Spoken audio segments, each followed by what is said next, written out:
ചമയങ്ങളില്ലാതെ, ചായമില്ലാതെ, മായമില്ലാതെ ഹൈസ. കോതമംഗലം താലൂക്ക് ആശുപത്രിയിൽ dialysis centre come casualty ബ്ലോക്കിന്റെ നിർമ്മാണ പൂർത്തീകരണത്തിനായി 1.5 കോടിയിലധികം രൂപ വിനിയോഗിക്കാൻ സർക്കാർ അനുമതി ലഭിച്ചതായി ആന്റണി ജോൺ MLA അറിയിച്ചു. ലിഫ്റ്റ്, ജനറേറ്റർ, AC, UPS എന്നിവ സ്ഥാപിക്കുന്നതിനായാണ് തുക അനുവദിച്ചിരിക്കുന്നത്. കോതമംഗലം താലൂക്ക് ആശുപത്രിയിൽ ഡയാലിസിസ് സെന്റർ കം കാഷ്വാലിറ്റി ബ്ലോക്കിന്റെ നിർമ്മാണ പൂർത്തീകരണത്തിനായി MLA ഫണ്ടിൽ നിന്നും 1,50,20,000 രൂപ വിനിയോഗിക്കാൻ പ്രത്യേക അനുമതി നൽകി സർക്കാർ ഉത്തരവായതായി ആന്റണി ജോൺ MLA അറിയിച്ചു. നേരത്തെ ഡയാലിസിസ് സെന്ററിനും കാഷ്വാലിറ്റി ബ്ലോക്കിനുമായി 2 കോടി രൂപ MLA ഫണ്ടിൽ നിന്നും അനുവദിച്ചിരുന്നു. ഈ തുക ഉപയോഗിച്ച് സ്ട്രക്ചർ ഉൾപ്പെടെയുള്ള കെട്ടിട സമുച്ചയത്തിന്റെ 3 നിലകളിലുള്ള നിർമ്മാണം പൂർത്തീകരിച്ചിരുന്നു. അതിന്റെ തുടർച്ചയിൽ ഡയാലിസിസ് സെന്ററിലേക്ക് ആവശ്യമായ അനുബന്ധ ഉപകരണങ്ങൾ സ്ഥാപിക്കുന്നതിനും ലിഫ്റ്റും, ജനറേറ്റർ, എയർ കണ്ടീഷണർ, UPS എന്നിവ സ്ഥാപിക്കുന്നതിനും അധിക ഇലക്ട്രിഫിക്കേഷൻ പ്രവൃത്തികൾ, മറ്റ് അനുബന്ധ സിവിൽ വർക്കുകൾ എന്നിവ കൂടി പൂർത്തീകരിക്കാൻ അവശേഷിച്ചിരുന്നു.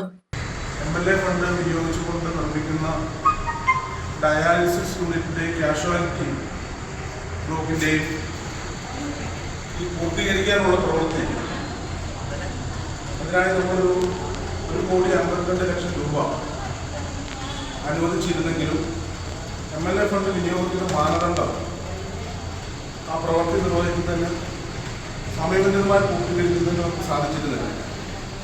ഇതിൻ്റെ ആദ്യഘട്ടത്തിൽ 2 കോടി രൂപ MLA ഫണ്ടിൽ നിന്ന് ചെലവഴിച്ചുകൊണ്ടാണ് നമ്മൾ ഇന്ന് കാണുന്ന ഈ 3 നിലകളിലായിട്ടുള്ള ഈ മന്ദിരം നിർമ്മിച്ച് ഏത് സ്വകാര്യ ആശുപത്രികളോടും കടപിടിക്കുന്ന നിലയിലുള്ള നമ്മുടെ കാഷ്വാലിറ്റി ബ്ലോക്ക് OP ബ്ലോക്കിൻ്റെ നിർമ്മാണം നമ്മൾ അത് ആധുനിക നിലവാരത്തിൽ പ്രവൃത്തികളെല്ലാം പൂർത്തീകരിച്ചത്. ആ OP ബ്ലോക്കിൻ്റെ നവീകരണത്തിൻ്റെ തുടർച്ചയിലാണ് ഡയാലിസിസ് സെൻ്റർ പുതിയ കാഷ്വാലിറ്റിക്ക് വേണ്ടിയിട്ട് തുക അനുവദിച്ചത്. അപ്പോൾ അതിന് പുറമെയാണ് ഇപ്പോൾ കിഫ്ബിയിൽ നിന്നും തുക ചെലവഴിച്ചുകൊണ്ട് 12 കോടിയിലേറെ തുക ചെലവഴിച്ചുകൊണ്ടാണ് ഇന്ന് നേത്ര ചികിത്സാ രംഗത്തുള്ള എല്ലാ സൗകര്യങ്ങളും കുടക്കീഴിൽ ഒരുക്കാൻ കഴിയുന്ന നിലയിലുള്ള എല്ലാ ആധുനിക സംവിധാനങ്ങളും അതിനാവശ്യമായ പ്രത്യേക ഓപ്പറേഷൻ തിയേറ്ററുകളും മറ്റ് അനുബന്ധ വാർഡുകളും ഇത് പൂർത്തീകരിക്കുന്നതിനായി MLA ഫണ്ടിൽ നിന്നും 1,50,20,000 രൂപ അനുവദിച്ചിരുന്നെങ്കിലും MLA ഫണ്ട് വിനിയോഗത്തിലെ മാനദണ്ഡം മൂലം പ്രവൃത്തി നിർവഹിക്കാൻ സാധിച്ചിരുന്നില്ല. ഈ സാഹചര്യത്തിൽ MLA ഫണ്ട് വിനിയോഗിച്ച് പ്രസ്തുത പ്രവൃത്തി നിർവഹിക്കാൻ പ്രത്യേക അനുമതി നൽകണമെന്നാവശ്യപ്പെട്ടുകൊണ്ട് MLA ധനകാര്യ വകുപ്പിന് കത്ത് നൽകിയിരുന്നു. ഈ അപേക്ഷ പരിഗണിച്ചാണ് ഇപ്പോൾ 1,50,20,000 രൂപ ചെലവഴിച്ച് ശേഷിക്കുന്ന നിർമ്മാണ പ്രവൃത്തികൾ കൂടി പൂർത്തീകരിക്കുന്നതിന് പ്രത്യേക അനുമതി നൽകി സർക്കാർ ഉത്തരവായിട്ടുള്ളതെന്നും ടെൻഡർ നടപടികൾ വേഗത്തിൽ പൂർത്തീകരിച്ച് നിർമ്മാണം ആരംഭിക്കുമെന്നും MLA അറിയിച്ചു.